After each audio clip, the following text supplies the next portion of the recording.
Para a nossa segunda palestra, então, convido a especialista Maitê Rimolo. É graduada em enfermagem aqui pela Escola de Enfermagem da URGS, possui especialização em enfermagem e neonatologia e atualmente é enfermeira da UTI neonatal do Hospital de Clínicas de Porto Alegre desde 2012. A mestre Tamara Soares, que é graduada pela Escola de Enfermagem da URGS, possui mestrado em enfermagem pelo PPG aqui da escola e atualmente também é enfermeira da UTI neonatal do Hospital de Clínicas. Colegas, sejam bem-vindas. Bom dia a todos e a todas. Muito obrigada pela presença, né, pelo prestígio. Então, assim como as gurias falaram antes, de todos os benefícios que a gente sabe que o leite materno traz para o bebê, para a mãe, para a família, para a sociedade, até trazendo questões de custos, né? A gente que é mãe sabe quanto custa uma lata de leite em pó e quanto custa o leite saindo direto da fonte, como eu digo, né? Que não tem custo nenhum. Nós vamos falar, então, eu e a Maitê, sobre a produção desse leite nessas mães especiais, nessas mães de prematuro. Tá? Essas mães... Cadê elas chegam para nós... eu achei essa imagem super representativa, porque elas chegam na UTI e se deparam com esse abismo, né, até conseguir chegar no bebê delas. Tem uma incubadora, primeiro tem um corredor comprido até elas conseguirem chegar na sala onde o bebê delas está. Aí tem que botar um avental, aí tem um monte de gente falando várias coisas que elas, naquele momento, não estão nem elaborando e assimilando tudo que é falado, elas querem ver onde está o bebê delas.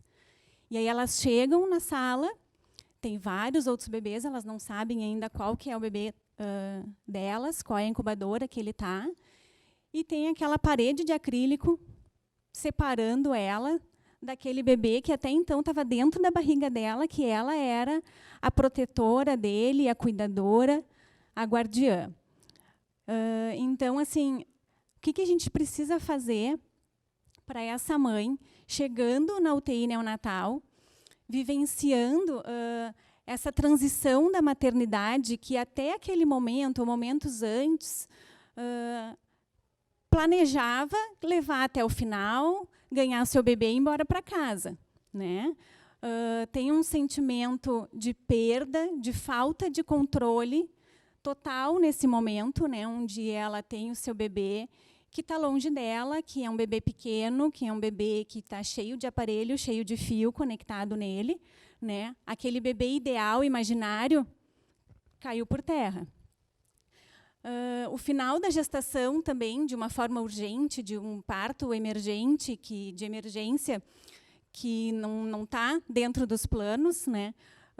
Culminam com dias de pós-parto caóticos, e que, como eu disse antes, fora de tudo que ela tinha planejado até então, né? A gente planeja e a gente fala muito para as mães, assim, quando elas chegam na UTI, que o ideal, o que a gente sonha, o que a gente quer, é que a gente ganhe o nenê e vá embora para casa, né? E esse período elas vão ter, assim, uma transição, às vezes longa, doída, né, de preocupações, até elas conseguirem chegar naquele ideal que elas estavam planejando. O sonho, então, né, de horas felizes, junto com o seu recém-nascido, dá lugar ao quê? A uma realidade de constante preocupação, né? Muitas mães relatam que ter um bebê na UTI neonatal é tu tá andando de montanha-russa o tempo inteiro. Uma hora tu tá feliz e aí, quando tu chega de tarde o nenê piorou e aí no outro dia ele está melhor. Então, assim, a instabilidade emocional que essas mães se encontram é muito forte, né? E neste turbilhão, neste terremoto todo, nesse furacão, a gente tem que falar de aleitamento, a gente tem que falar de esgotar, a gente tem que falar que ela tem que produzir leite, né? Então, assim, é um momento muito delicado e que a gente tem que acolher essa mulher de uma forma que ela entenda que, mesmo nesse turbilhão, é o mais importante que ela consegue fazer para o seu filho é estimular o seu peito para produzir o seu leite, que, como as gurias falaram anteriormente, é a primeira escolha e deveria ser a única escolha de alimento para o bebê, principalmente para o bebê prematuro. Então, agora eu já dei uma introduzida, né? Quando essa mulher chega, ela precisa ter o quê na UTI? Um acolhimento empático, né? A gente tem ideia do que ela está passando. Às vezes elas fizeram uma cirurgia de cesariana, elas estão com dor, né? Ou às vezes elas estão... A nossa realidade ali no Hospital de Clínicas, a gente tem um público muito amplo, né? Então, a gente tem aquela mulher que chega com o esposo, acolhendo junto com ela, parceiro, assim como a gente tem aquela que é a mãe que está, porque o pai deixou, assim como a gente tem usuárias de droga, moradores de rua. Então, a gente tem que ter assim, o acolhimento, né, individualizado para abordar esse assunto da lactação, que, às vezes, para muitas mulheres, elas não têm assim, uma segurança para poder lidar com uma tranquilidade para poder lidar com esse assunto, né? Precisa passar informações precisas, né? A equipe, como a gente sempre fala em qualquer aspecto da enfermagem, né? Falar a mesma linguagem, as informações têm que ser coerentes, têm que seguir a mesma linha. E ser oportuno, né? Não adianta assim a mãe tá chorando ali porque o nenê tá ruim, tu querer vir falar para ela estimular. Não é o momento, né? A gente também tem que ter a visão de qual é o momento adequado para abordar o assunto. Esse estudo que a gente trouxe, eles trouxeram, é uma revisão que trouxe os benefícios do aleitamento para a mulher, né? Para a gente também poder empoderar essa mulher desse conhecimento do que não só para o bebê é bom, mas para o corpo dela também é bom, né? Na saúde física, a redução do risco de câncer de mama e do câncer de ovário.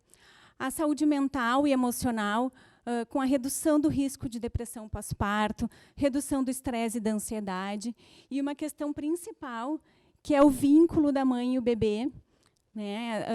A amamentação, ela cria emoções, fornecendo informações da mãe para o bebê, né? Uma comunicação que se estabelece nesse momento.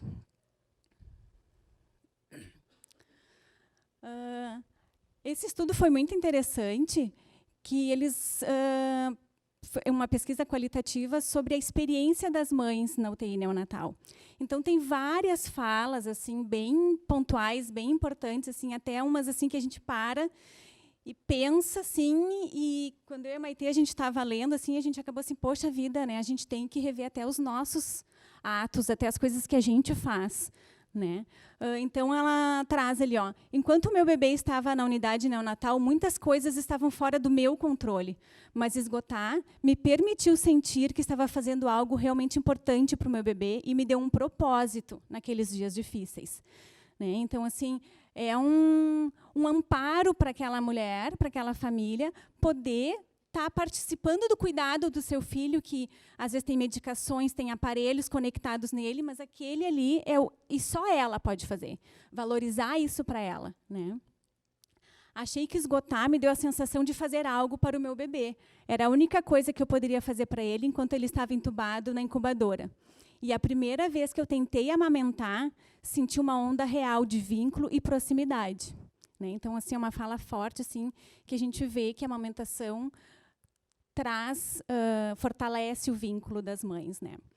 Mas também elas trouxeram enfermeiras ocupadas, sem tempo para auxiliar na amamentação, com urgência em oferecer a fórmula, em vez de me ajudar a manter o bebê acordado o suficiente com a habilidade para mamar, com a habilidade que ele já possui. Então, assim, né, às vezes a gente tem mais bebês, a gente está correndo no trabalho, tem intercorrências, tem coisas assim acontecendo, que no dia a dia, e as mães percebem e sentem e marcam isso, né, na estada delas durante a UTI. Temos vários obstáculos, né? O suporte social e familiar, que nem eu falei antes. A gente não, a estrutura dessa mulher que tem na volta dela, a rede de apoio, né, que hoje em dia está tão em voga, assim, dizer a rede de apoio, às vezes a rede de apoio vem com crenças, com valores, que às vezes, ao invés de ajudar, acabam atrapalhando a questão da amamentação. A própria cultura de amamentação, né, tem muitos lugares que não estimulam, tem famílias, né, que acham que não, é mais fácil então dar a fórmula da mamadeira, e isso acaba deixando essa mãe sem vontade de querer persistir, porque tu tem que ter persistência para tu amamentar, principalmente um prematuro que tu não vai amamentá-lo, tu vai tirar o teu leite, esgotar para poder ser administrado, como a gente diz, né? Desconhecimento sobre a capacidade de amamentação do pré-termo, né? Então, essas mães, elas também não sabem, assim, ele já vai mamar direto no peito, vai mamar na sonda, como é que vai ser toda essa, esse esquema de alimentação, né?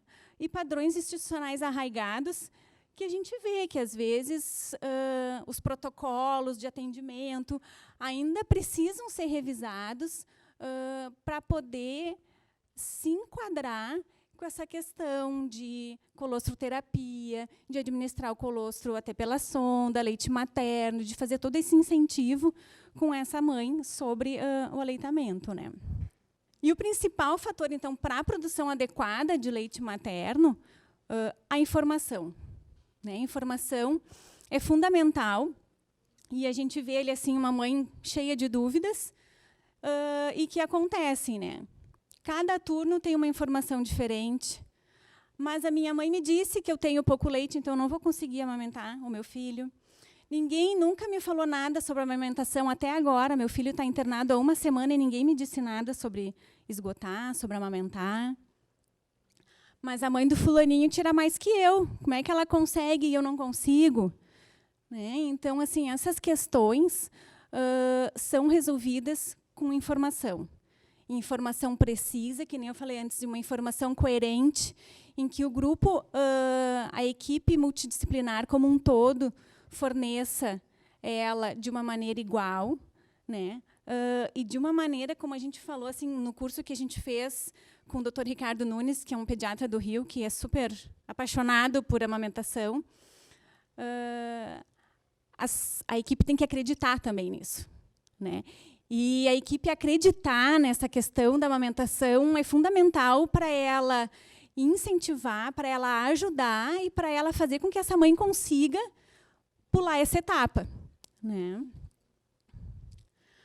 Na questão da família, como obstáculo, né, a gente tem que orientar sobre a importância desse primeiro momento, né, e sobre a cascata de resultados positivos que vem através dela para o início da manutenção da lactação, né? E a gente tem assim, a meta que vai ser atingida semanas depois, ela tem que começar a ser buscada agora, nesse momento. E o papel da família, a gente tem que enfatizar bem que eles têm que fazer com que a única responsabilidade dessa mãe seja se alimentar, descansar, visitar o seu filho e esgotar. Ela não tem que se preocupar com mais nada além disso. Né? Não tem que se preocupar como é que está em casa, se tem conta para pagar, porque a questão psicológica também interfere. Então, essa rede de apoio é super importante nesse momento. O sucesso da amamentação também não depende apenas da determinação da mãe prematura, né? Os profissionais e as ferramentas adequadas têm que ser usadas para que a meta seja atingida. E o primeiro dia é o mais importante, principalmente a primeira hora.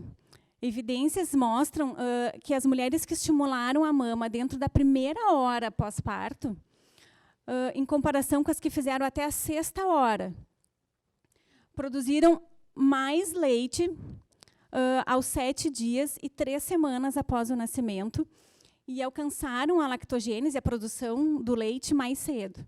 Então, assim, a gente vê que é super importante, não só a equipe da neonatologia ter esse conhecimento, como a equipe do centro obstétrico, porque na primeira hora pós-parto, essa paciente, essa mãe, está no centro obstétrico ainda, na sala de recuperação, Então, assim, a equipe multidisciplinar tem que ser multissetorial, né? Para a gente poder ter um ganho e essa mãe conseguir atingir a meta para conseguir a produção adequada de leite para esse bebê. Aqui a gente mostra, tem um estudo que foi feito na Flórida comparando 2 grupos. Essa primeira coluna aqui, foram as mães que ordenharam, que estimularam até a primeira hora.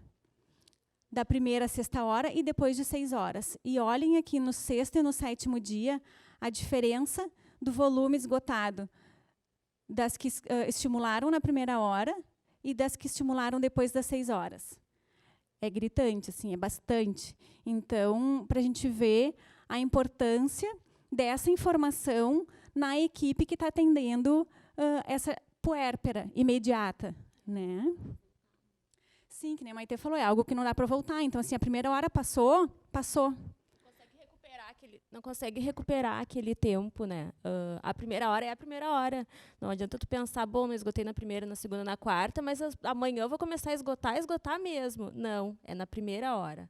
É a diferença que faz a primeira hora no volume de leite produzido depois. E como colocar isso em prática? Né? Esse estudo, essa autora aqui, ela é uma enfermeira de UTI neonatal que teve um filho numa UTI neonatal.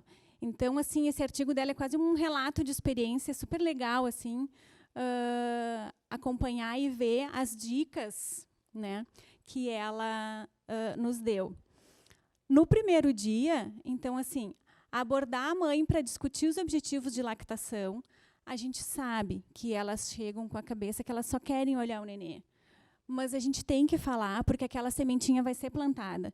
E ela vai chegar de manhã na UTI, a enfermeira vai falar, aí ela vai chegar de tarde, a enfermeira vai ter que falar de novo. É um trabalho de formiguinha, é um trabalho repetitivo, até que isso seja introjetado nessa mulher, para ela entender realmente a importância que é essa função dela no tratamento do seu filho.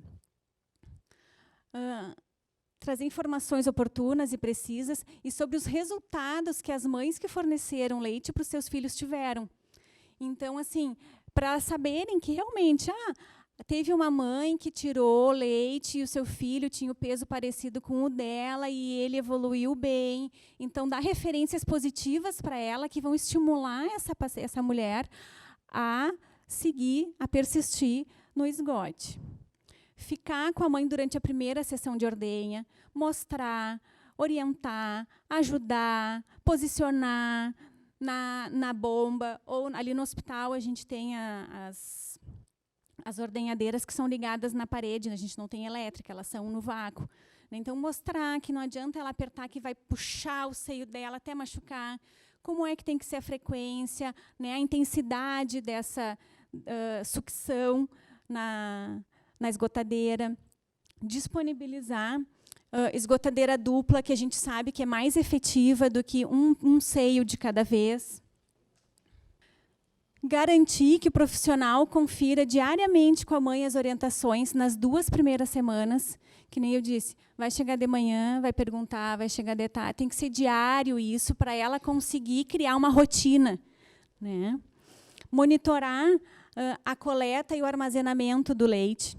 E aqui, que é o principal, estimular a meta de volume a ser esgotado. Essa mãe, para ela manter uma produção adequada de leite durante a internação do seu bebê, ela tem que, no final da 2ª semana de vida do seu filho, estar esgotando de 750 a 1 litro por dia. É bastante, né? Mas, assim, o Dr. Ricardo nos trouxe que é efetivo, mas, assim, o fundamental é a primeira hora, né? Então, assim, aquela estimulação na primeira hora vai facilitar com que essa meta seja alcançada, né? E, assim, vai permitir que o filho dela receba exclusivamente leite materno durante a internação dele. Não precise receber fórmula. Fornecer medidas de incentivo de conforto, facilitar a posição canguru, incentivar a sucção não nutritiva no seio materno esvaziado, porque além do nenê já testar a sucção, o contato dele no seio da mãe estimula mais ainda a questão hormonal e a produção do leite.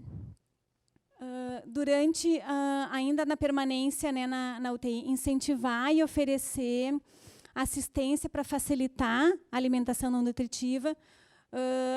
Isso aqui já na parte mais de quando o nenê já está mamando no peito. Aqui eu botei um asterisco em vermelho, que eles trazem a questão do protetor de mamilo, aquele intermediário de silicone, mimamilos, que às vezes chamam como nome comercial, que facilitaria a amamentação. Ali no hospital, a gente não tem rotina de usar, salvo estritamente com uma avaliação da consultora do aleitamento, que ela vai fazer toda uma avaliação dessa mamada, desse seio, desse bebê, se esse conjunto vai funcionar. Porque, às vezes, não, às vezes mais atrapalha do que ajuda, né? Mas como a literatura, ali, os artigos trouxeram, a gente colocou com uma ressalva nossa do HCPA. Então, assim, aqui a gente tem um resuminho, né? Início da ordenha, ordenhar na primeira hora de vida. Atingir a meta. As mães que tiveram sucesso em atingir um volume, aqui eles trazem até menor, ó, 500 ml por dia. No 14º dia, tinham 3 vezes mais probabilidade de fornecer leite materno na alta, que também é um objetivo nosso, que esse nenê, durante a internação, mas que depois que ele vai embora para casa, ele siga sendo amamentado no peito, né, recebendo leite materno. E o período crítico, então, né, as evidências dizem que as etapas iniciais e atingir o volume de ordenha, eles são fundamentais para a programação da função da lactação, na fabriquinha, como eu digo, às vezes, para a mãe, né, para ligar a fábrica direitinho e funcionar. Então, esse período crítico ali, inicial, é fundamental, porque depois, para tentar resgatar e atingir essa meta, é muito mais difícil. Esgotar na beira do leito. É um sonho ou é uma boa alternativa? Ali no hospital, as mães vão esgotar o peito no nosso banco de leite, que é uma sala que tem um ar-condicionado gélido, que elas têm que tirar a roupa, lavar o seio, botar máscara, botar touca e sentar lá sozinhas, ou no máximo com uma vizinha mãe, que está esgotando também, longe do seu bebê, pensando, sabe-se lá o quê, né? E esgotar à beira do leito é uma técnica não farmacológica para aumento de volume do leite. As mães podem ver e tocar o seu filho como uma forma de relaxamento, e a gente sabe que as mães mais relaxadas, a descida e a saída do leite para ordenhar é mais fácil do que a mãe que está tensa, que está estressada. Permite a maior frequência da ordenha, porque isso aqui é fundamental, a frequência que ela vai no banco de leite para esgotar a mama, fazendo na beira do leito, porque dela otimiza o tempo que ela está do lado do seu filho. Como diz aqui embaixo, ela não precisa abandonar o seu filho e ir para aquela sala fria para realizar uma tarefa que é tão importante para os dois, né? E permite também a utilização do colostro retirado na beira do leito para a colostroterapia, estimulando, então, a presença constante da mãe junto do seu filho. A colostroterapia, então, que as gurias falaram antes, né, e que a gente vai agora abordar rapidamente, ela pode ser executada até o 7º dia, como as gurias trouxeram antes, a partir do 7º, 10º dia, já começa o leite de transição, né, então, todos aqueles benefícios, aquelas imunoglobulinas, elas já vão estar diminuídas.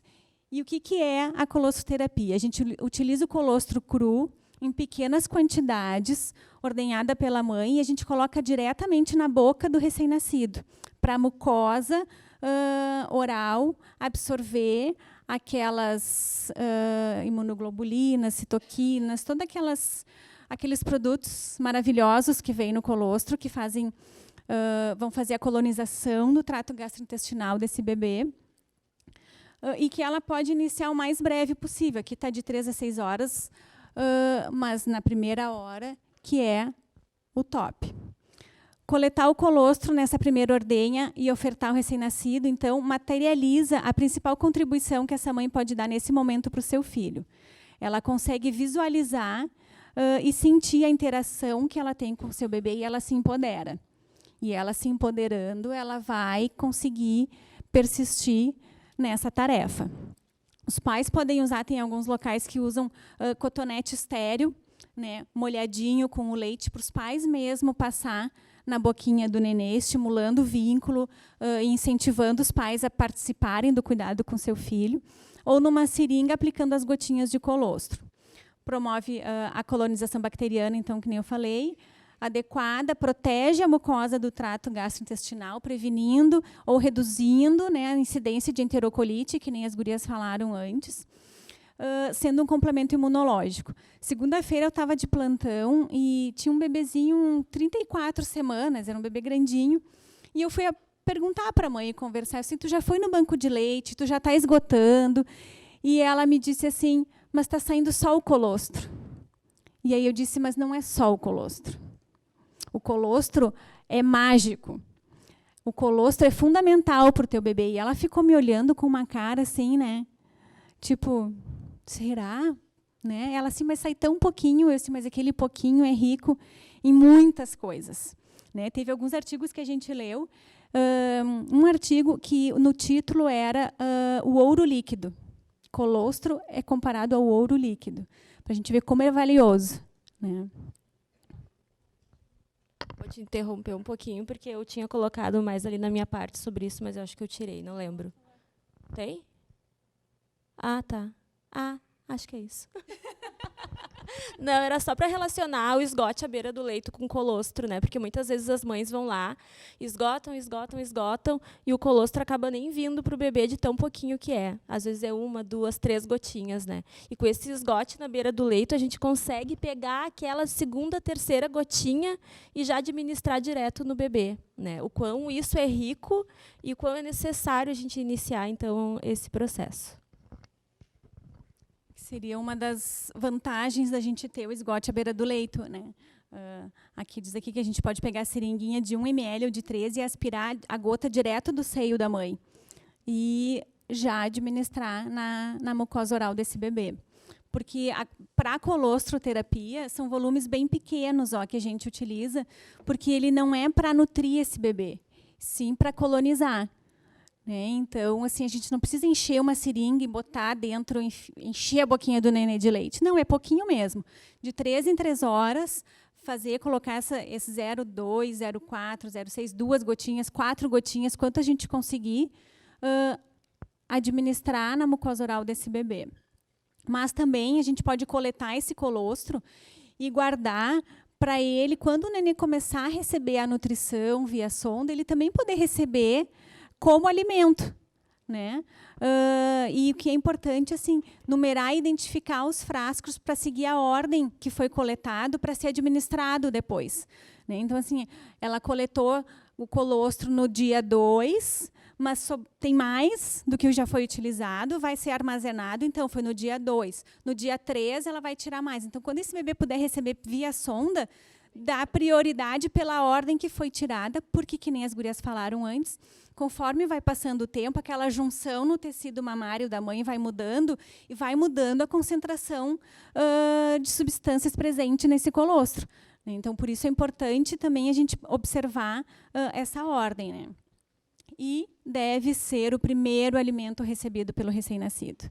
A primeira coisa que o trato gastrointestinal desse bebê deve ter contato depois que ele nascer é o colostro, é o leite da mãe dele. E aí agora a Maitê vai nos falar um pouquinho para ajudar essa mãe. Bom dia, então. Eu vou começar falando de uma estratégia que nós estamos aprendendo e gostamos muito, que seria o Diário da Mãe Prematura, uma estratégia que os estudos trazem, esse estudo realizado na China em 2015 comprovou, né, que uma mãe que tem um diário de esgote de leite aumentou significativamente a produção de leite dela. Foi de 28,1% para 53,3% a produção de leite dela. Né. O que seria esse esgote? esse registro? Seria um diário mesmo, que a mãe vai anotar, vai ficar com ela, vai anotar o horário e o volume esgotado. Eu trouxe um bem simples ali, mas tem vários tipos. Tem, inclusive, com gráficos que mostram a evolução da produção de leite, né? Mas o importante mesmo é a gente entender que isso torna palpável para a mãe a diferença que ela está fazendo naquele bebê, né? Ela consegue ver o quanto ela está tirando, consegue,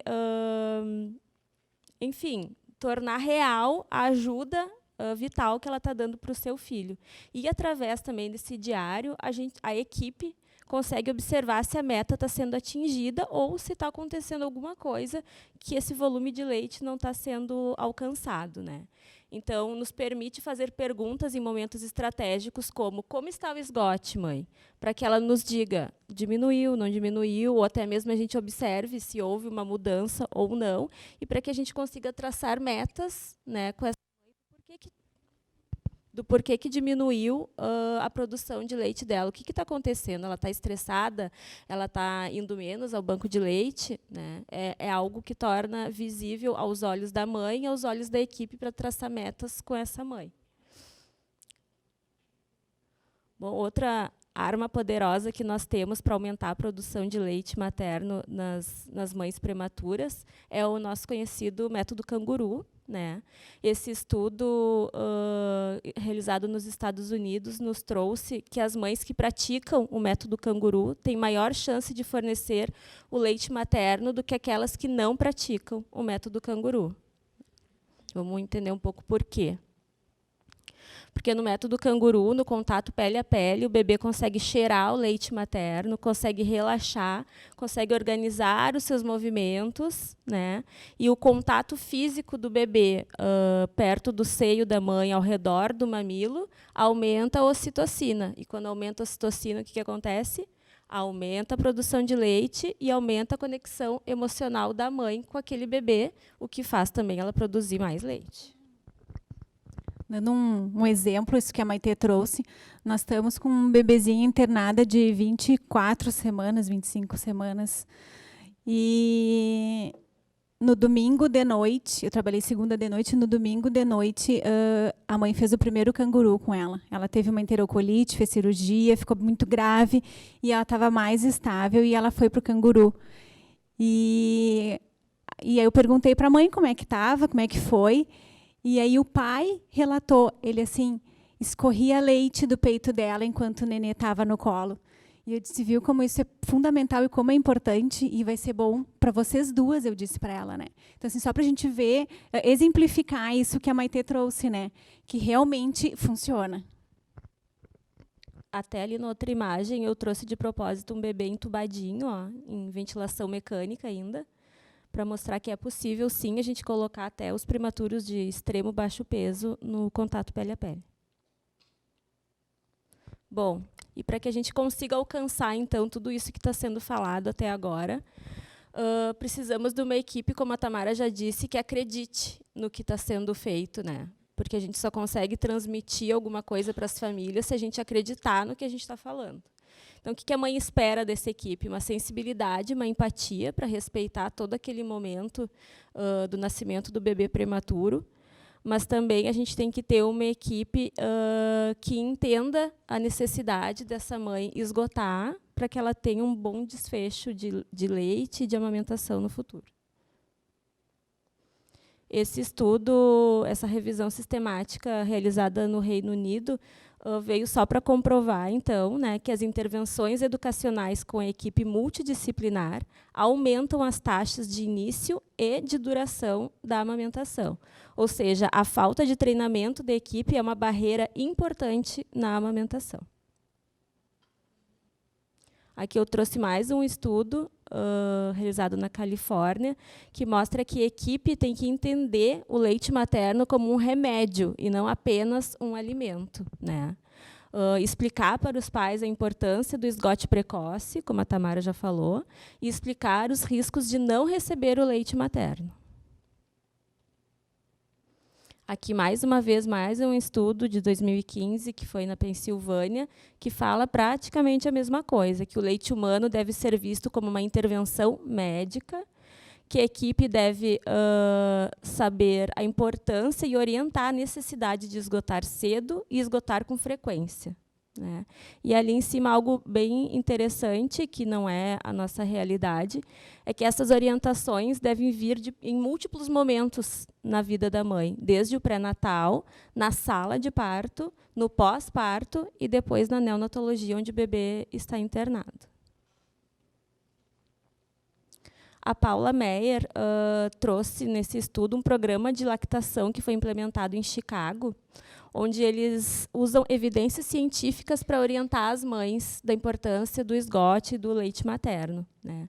E, com isso, eles conseguiram que 98% das mães fornecessem o leite para os bebês. Ela nos trouxe nesse estudo algumas falas, algumas maneiras da gente trazer estudos científicos para os pais, né, de uma maneira mais simples que eles possam entender naquele momento. Eu vou ler algumas que eu achei mais interessante. O leite que você produz durante as primeiras 2 semanas é especialmente protetor para o seu bebê, falando, em outras palavras, do colostro, né, da importância do colostro. Seu leite ajuda a desenvolver importantes sucos digestivos e protege o intestino do bebê do crescimento de germes, falando da enterocolite, né, com outras palavras. A proteção ocorre porque o leite muda a maneira como o corpo do bebê luta contra as infecções, né? Então, ela deu algumas sugestões de como a gente pode abordar essas famílias, trazendo estudos científicos da importância do leite materno. E ainda nesse estudo, ela mostrou que as mães não se sentem coagidas ou culpadas de receber essas informações. Bom, agora eu vou falar um pouco do mundo ideal, que seria a unidade mãe prematura, que é um desafio, acho que para qualquer maternidade. O que seria a unidade mãe prematura? Seria uma enfermaria em que as mães dos bebês prematuros ficariam internadas um período maior do que elas já ficam no pós-parto, tá? Em torno de 5 dias. Elas ficariam internadas juntas, né? Em torno de 4 ou 5 camas. Elas teriam uma bancada de esgote e, nessa enfermaria, elas receberiam juntas as informações quanto ao esgote, a importância do aleitamento, quantas vezes por dia elas têm que esgotar, né? Facilitaria a equipe a dar esse suporte para elas. Fortalece o suporte em grupo, ou seja, as mães, uma apoia a outra, né? Uma levanta e vai esgotar, chama a outra, enfim, tudo que é feito em grupo a gente sabe que é muito mais, como eu posso dizer, efetivo, isso mesmo. Facilita o início do esgote, né? Ou seja, facilita o recebimento de informações. A equipe tem maior facilidade em orientar as mães juntas e tem maior acesso a material didático.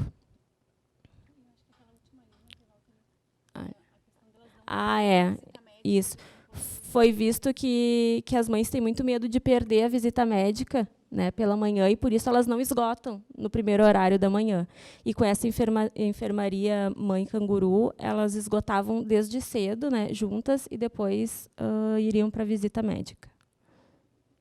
A primeira enfermaria mãe prematura foi no Hospital Amador Aguiar, em São Paulo. A foto ficou meio tremida, mas dá para ter uma ideia. As mães ficam internadas, então, por 5 dias depois do parto, obrigatoriamente. Foram incluídas mães com bebês com peso menor de 1.500 gramas, e os leitos eram para 4 e 5 mães.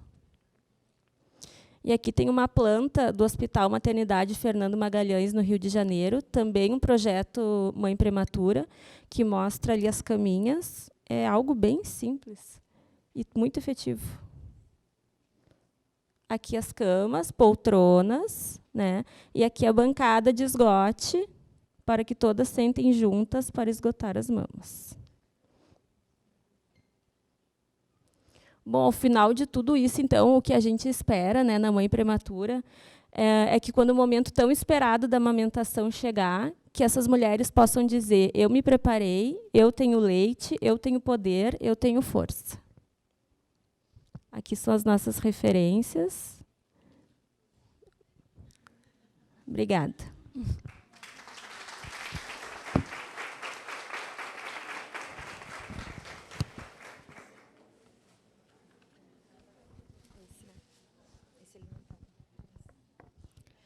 Então, muito obrigada. A magnífica palestra que nos permite ter novas ideias e oportunidades. Agora nós temos um ótimo conteúdo para depois a gente pode fazer as perguntas e começar a refletir sobre esses assuntos, que são super importantes e urgentes de implantação, né, na nossa realidade. Somos capazes. Então, chamo a professora Alessandra e a mestranda Ana Luísa para entregar um mimo às nossas palestrantes.